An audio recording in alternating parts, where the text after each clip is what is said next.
Hüseyin Qaçma ji zarokatiya xwe vel berdestê bavê xwe zêdetir di karê çêkirin û firotina perdeyan da û carna jî di karê mermerê da kar dike. Piştî dikanên perdeyê zêde dibin, dahatiya wî karî jî kêm dibe. Hüseyin jî ji ber di nav karê çêkirina perdeyan de ye dibîne ku li Diyarbekirê çêkirina xemlên perdeyan tune ye û di wê pişeyê de valahiyekî heye. Hüseyin Qaçma ji bo fêrî çêkirina wan berhem û xemlên perdeyan bibe, 3 sal berê diçe Stenbolê, lê li wê derê jî kes naxwaze vê pişeyê fêrî wî bike.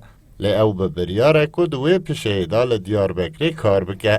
Ve digere û çêkirin û xirabkirina wan berheman, xwe fêrî çêkirina xemlên perdeyan dike. İstanbul mane musna maşi azame ya. Vallahi mıva gerek mabu mesela. Yani mıva gerek illa az imanat beki. Rojek de roj yani az yersmine şimdi peki ver mi cavrantın. Meni kar yani anış kan verez yani. Vallahi yürü çağ roj ma na mücadele ka çok şükür maçan habi sökmüş kerbi mesela. Yani yönel ona ama vallahi.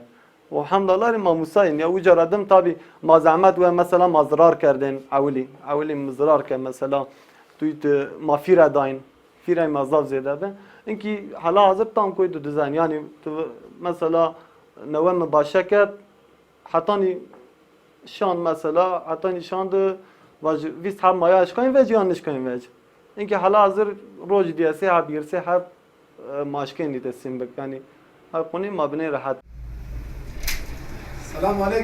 Di destpêkê de zirar kiribe û zehmetiyan kişand dibe jî niha ji heştê dikanî zêdetir perdekar ji Hüseyin Qaçmaz xeml û pişkilên perdeyan distînin û 3 sal e li Diyarbekirê tenê ew di vê pişeyê de hilberîn dike.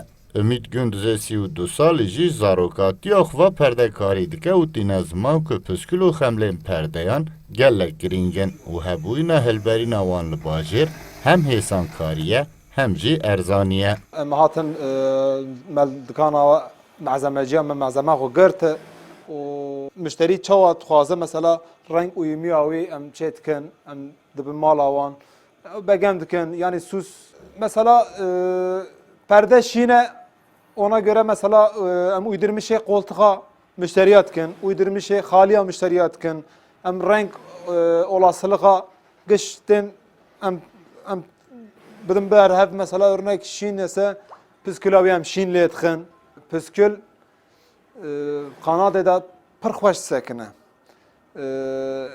yani süs nebe perdeci xoş na sekine yani çuğa perde ev be süs be süs xu nişan nadı az ava bejim sera yani pır önemli.